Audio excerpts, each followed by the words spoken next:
Good morning! Ito na naman ang inyong likod, si Sassy Girl. Nakabalik na nga pala ako ng Canada galing ng Pilipinas. Nag-uumpisa na nga pala ang lamig ng panahon dito kaya nasa around 8:40 AM ang sunrise namin dito. So, dun mo na makikita si Haring Araw. At kung minsan naman, kung siswertehin, ay wala talagang araw. At ngayon, wala po kaming pasok, kaya nandito lang kami sa bahay. At yun, manonood na lang kami ng TV together with the kids. So, ganito ang buhay namin dito kapag wala kaming office. Minsan, lumalabas kami, pero sa ngayon, para makatipid, taong bahay muna kaming lahat.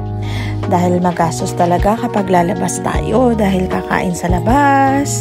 At syempre, dolyar ang presyo ng mga kainan dito. So, dito na lang muna tayo, manood tayo ng TV, makinig ng music.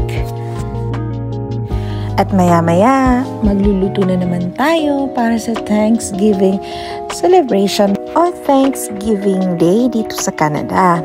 Dahil dito, sineselebrate ang fall harvest and giving thanks for the food it provides before the cold season set in.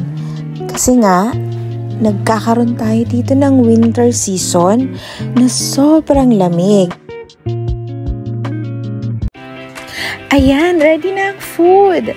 Samahan nyo kami sa pag-celebrate ng Thanksgiving Day dito sa Canada! Hanggang sa muli mga Sassy Girl! Happy Thanksgiving Day!